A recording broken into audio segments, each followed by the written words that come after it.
Hey guys, good morning. So I was working on the Honda this morning and then something decided to show up. So today I put the Honda in the backyard. Unfortunately, there was some things that happened with the Honda. Back window blew out. Actually, I'll just take you guys on over there.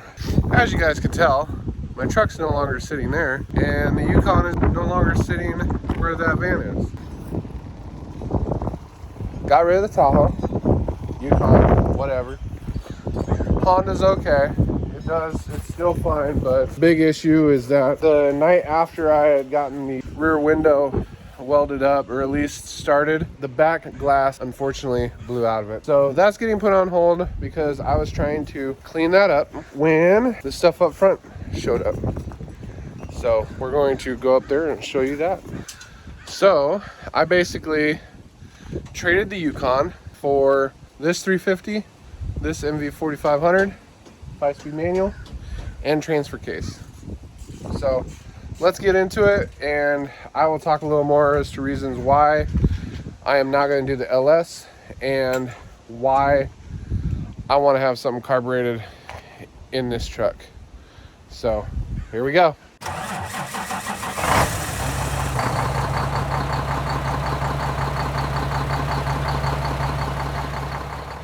So Paul's here helping me out. Say hi, Paul.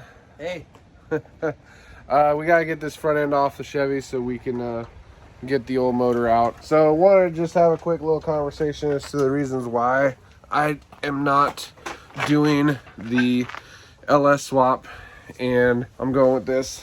So I got information that another person in town here was doing a Duramax swap in their OBS Chevy, and they pulled their motor and trans and everything out because they were doing the swap. So this motor and transmission and everything is ready to go. We're still probably going to take the top end off of this, clean it up, get it ready to go in. This probably will not be done in this video, but maybe, fingers crossed. Reasons why I didn't LS. The biggest reason why is money and time. The problem with living rural, anything that I would have to get done that's like specialty or LS based, I would have to order it through the mail. So you work for an hour or two on a project or a piece of that project, and then you find out you need something. Well, then you got to order it. Then it takes 2, 3, 5, 7 days, depending upon where it's coming from, to show up on the West Coast here in rural Oregon. So, and then also the money. LS swap, the problem with my 95 OBS Chevy is that it was 1 year only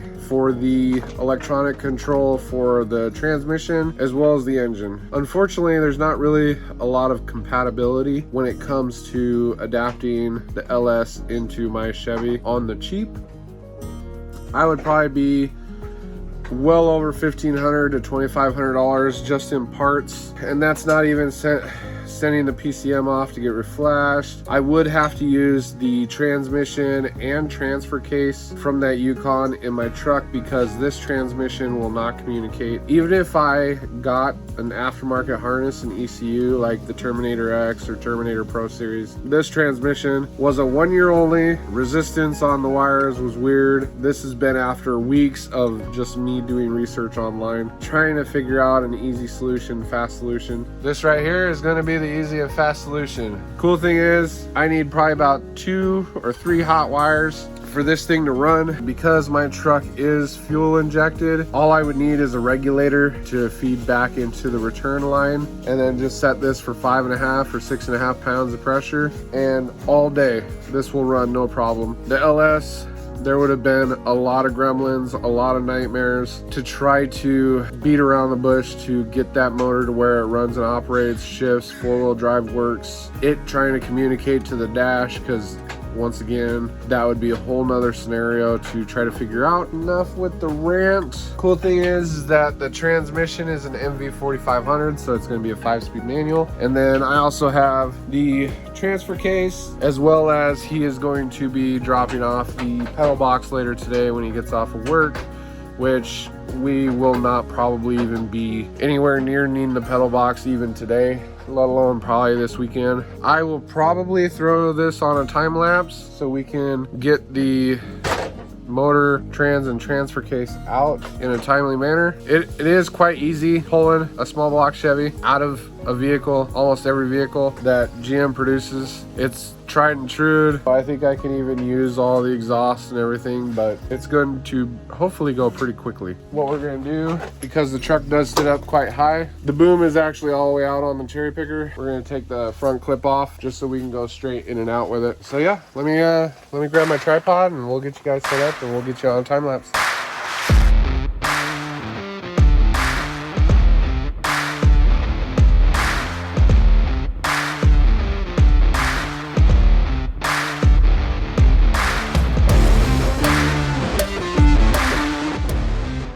So we gotta pull the caps off here so we can drop this drive line, and then Paul's up there. He's making sure that we're gonna start disconnecting bell housing bolts. But yeah, let's get these unbolted and get this dropped down.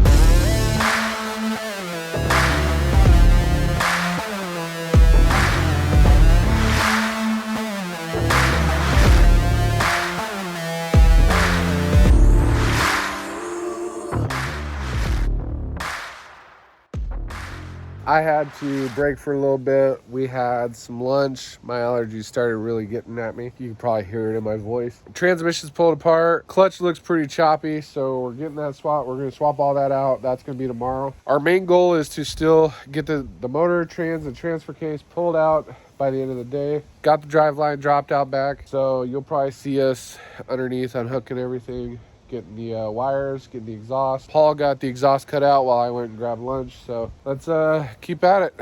We gotta get the bolts off of right there that connect the front drive shaft to the front axle, and then we got to unbolt transmission mount, get that loose. The transmission can still sit on the mount. We gotta at least get the bolts pulled, get those out so it's sitting on this cross member. When we go to drop the rear, we'll be able to drop the whole rear section of the transmission down, and then we can unbolt the transfer case from the back of the transmission. Yeah, we'll put you guys right there.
All right.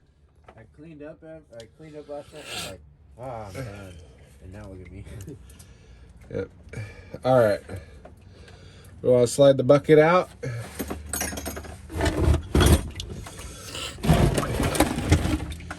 It's gonna make a mess any way we look at it, so. All right. Okay. Oh, let me get my goggles on. We're about to get wet. So, now this linkage isn't hooked to anything? Nope. Okay. I got it all disconnected. Oh, yeah, you do. Okay. So it is ready to just pop back. Yep, slide back and then.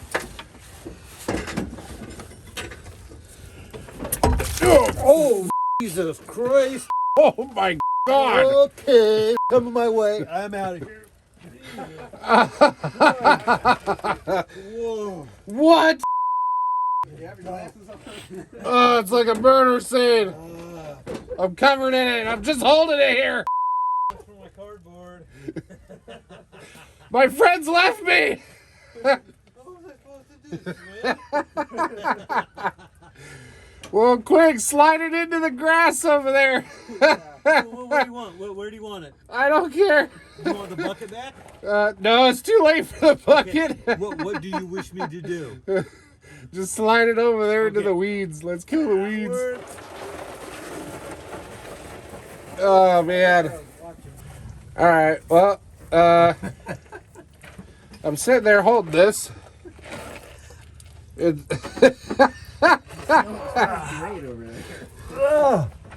Should I just let it fall? This is not going to hurt anything. On the count of 3, I'm just going to drop it. Okay.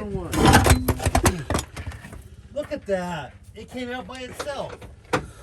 What were you holding it for? Yeah. I am covered. Wow. That's stuff nightmares are made out of. That's more than what I thought was going to be in there. That was, that is still coming.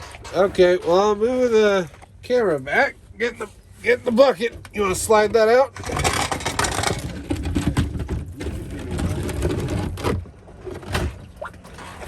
And I'm going to go wash up. Had to go switch shirts. What you guys just saw, unfortunately, got me completely drenched. Paul left me high and dry while I was sitting there holding the transfer case. But he didn't make it out unscathed, so he's got some transmission fluid on him. We gotta get the core support out, get the, once we're ready to start lifting on the motor that's in the truck, we can pull the 4 bolts that hold the cross member underneath the transmission.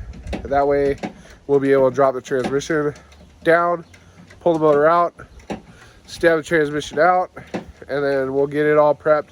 We're gonna clean the engine bay out, maybe get it prepped, get most of this harness pulled out of here. And then tomorrow morning, I go and get the clutch, flywheel, and shift box for the top of the manual transmission.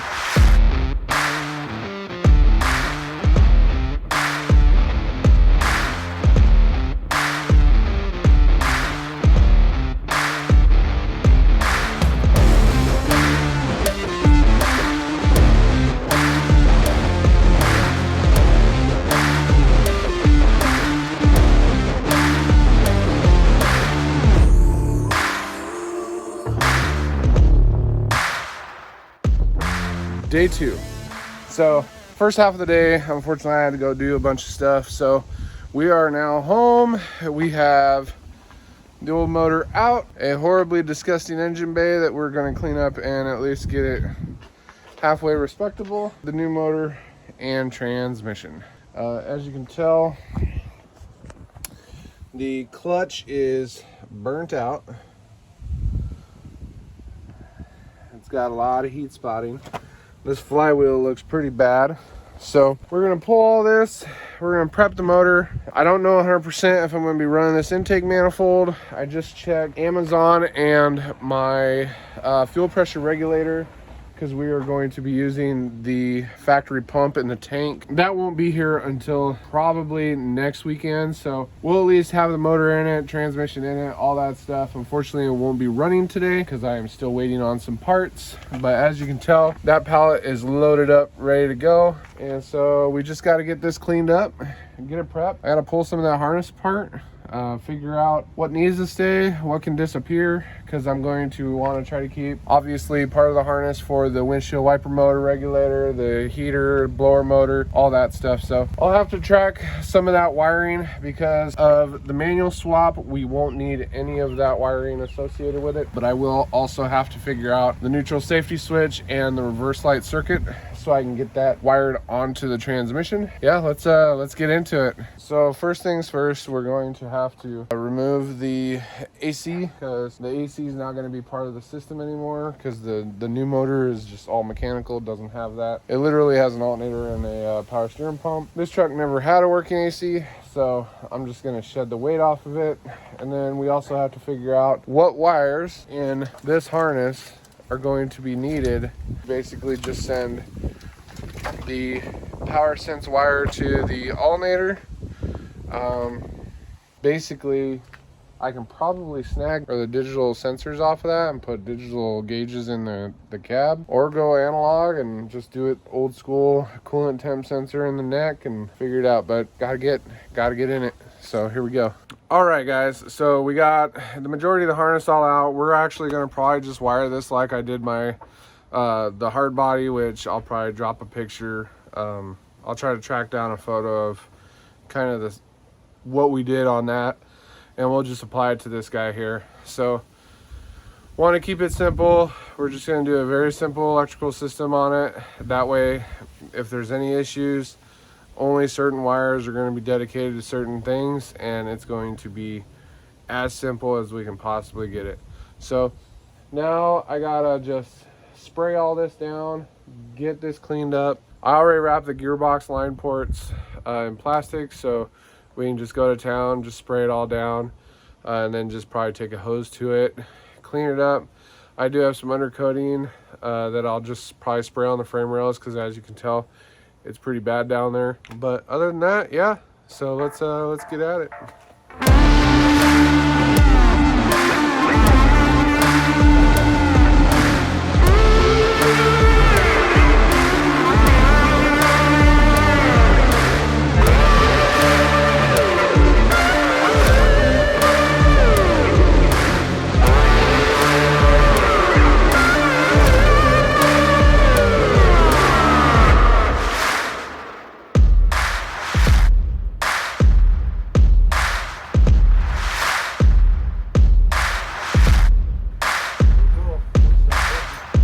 So we're gonna let that soak for about 12 minutes, and then we'll come in, shoot it all down with a hose real quick, spray it down, and then maybe wipe it down, maybe get some of this really bad stuff off with like a wire wheel. Knock down any of the tall standing rust, and then we'll just shoot the whole thing with some undercoating. We are going to probably go and take a minute and eat some lunch, so we will probably be back after we're done with lunch. So we'll see you then. This is after lunch. We're done eating. What we're gonna do, we're gonna hop in here, start shooting the inner fender liners and then the frame rails with some undercoating. We're gonna try to keep them off the fenders and the firewall, and then we'll wipe all that down later. Let this dry real quick before the sun disappears. You can see the sun is right about here on the bumpers, so now is going to be the time to get this done, because tomorrow the engine and stuff will be going in. So today we still gotta get the clutch on it, get that all done, but at least we can get the undercoating on and get it to where this can harden up on us, so we don't have to worry about sliding our dirty little fingers through fresh paint.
that drying.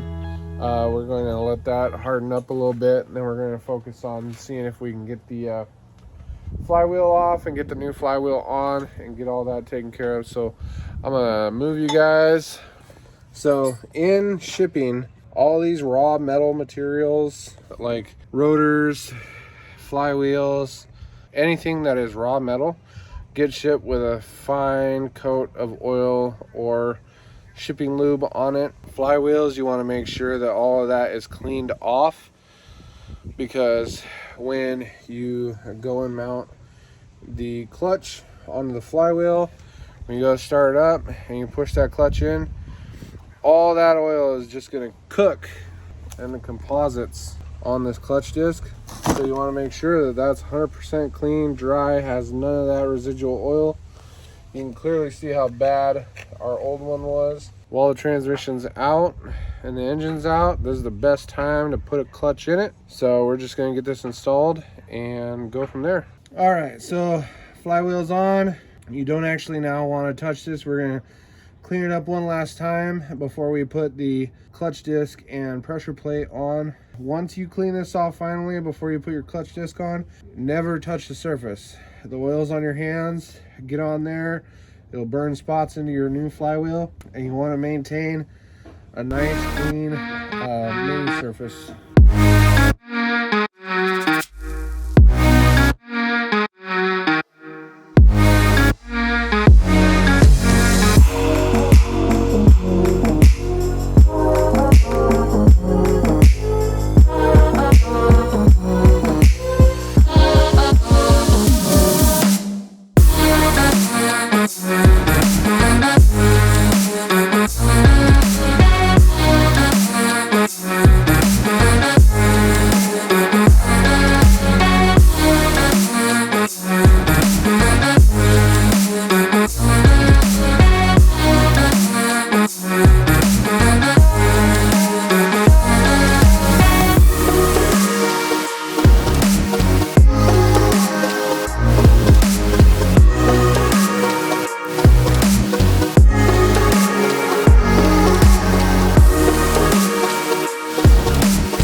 The pressure plate, clutch disc, and flywheel installed on the back of the motor.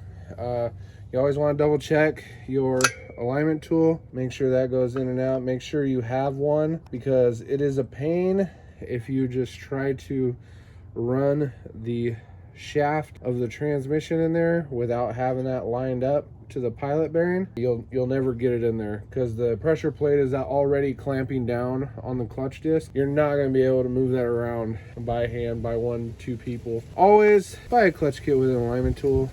Makes it so easy. We'll leave that in there. Next, we're going to get this transmission cleaned up and then get it bolted onto the back of the engine. And yep, next steps. We were able to figure out there's still some stuff that we have to do to this now that we have the transmission and everything on. And it looks like the fuel pump holes right here, there's 4 of them. This one has a stud broke off in it. I'll get you guys in here. So the process to get one of these out is you gotta drill a hole down the center of the stud. Now once you drill a hole in the stud, and we want to drill a hole down the center of this,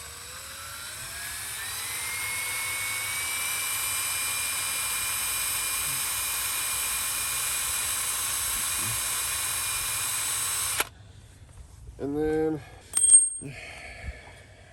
we're going to take this little guy here, shove him in the hole. You want to drive him in to where he's biting down on that.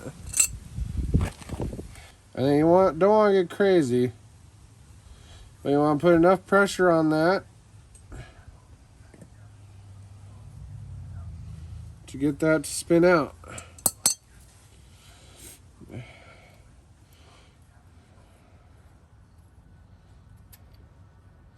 And that is how you get a broken bolt out of there. So now we can get this cleaned off, get the block off plate on the side of the block, and get another step towards getting this into the truck knocked off the list. Just figured I'd show that to you guys. I believe all we gotta do now is just pull the fuel pump off the top of the motor and get that cleared away. Test fit it. Now that the engine bay is all, I think, 100% dry, might be able to at least test fit it, or even just get it sitting on the motor and transmission mounts, so I can figure out where the hole I need to cut, and then we can pull it out, prep it for stuff that I have to put on it tomorrow, and then it can go in for good first thing tomorrow, early-ish afternoon. We're back, but unfortunately day 3 did not happen. We had some friends come in from out of state, and we basically put them up for 2 days. We haven't seen them in almost 2 years now, but every day I get off of work, I come out, do a little bit, as you can tell. So I got the core support coated. I have undercoating on the core support now. You can also see I have undercoating in the fenders as well. We're just trying to get this prepped. The new engine is in. I gotta get some valve covers. I'm gonna probably take these valve covers off and get them painted. Was able to get the clutch master cylinder in. It also got the clutch pedal in, got the clutch box all installed, transmission is in. I still have to get the transfer case put in, and then I can get the drive shaft and stuff finished under the truck. And then also I have to go through the wiring. You can see the wiring harness right there. Wiring harness I have to go through, pull all of the fuel injection and sensor stuff off the old motor, and because I'm still going to reuse some of that harness, because that's the main distribution box. So that has like the blower motor. It's going to have all the power for turn signals, headlights, reverse lights, power feed, neutral safety. So I'll probably have to stop this video now, because it's been 2 weeks officially since I got my last one out. I want to get this out for you guys so you guys can at least see what we've been doing. But now I gotta get dressed up, slick back my hair, and go do a family event for the 4th of July. It's still happening. Truck is going together very slowly. I would like to take this time and say thank you. Thank you to all of you guys that has been watching all of my shenanigans. We're getting actually really close to our 1,000 subscribers. If you know anybody you think this content would be hilarious or at least informative for somebody, let them know. I'm over here doing just weird stuff. Not a lot of people will do stuff like this anymore. You always see LS swaps. Me personally, I like the sound a carbureted engine makes. I like the tunability. I like the ease of being able to just hop in it, start it, and go, not having to deal with electronic sensors, TPS, map, just all the electrical garbage. That motor will be hooked up with 3 hot wires. That's it. And it's a 5-speed. I pulled the automatic out. It's gonna be a 5-speed manual. If you guys like the stuff, thank you for your continued support, showing up, just being part of the channel. I really want to get this channel to the point to where when I start working on the bus, I want you guys, I want as many people as I can get watching, enjoying. It's gonna happen. I just need a truck. Honda's still here. It's right over there. It's a truck. It's happening. We gotta take the tent down. Our friends actually left town this morning, so we have a 3-bedroom house. We offered it to them. They said no. We had a tent. We had the bus. Didn't want to sleep in the bus. But whatever. It's all good. Thank you for checking it out. Please like, subscribe, comment down below. Let me know how I'm doing, and we will catch you guys in the next one.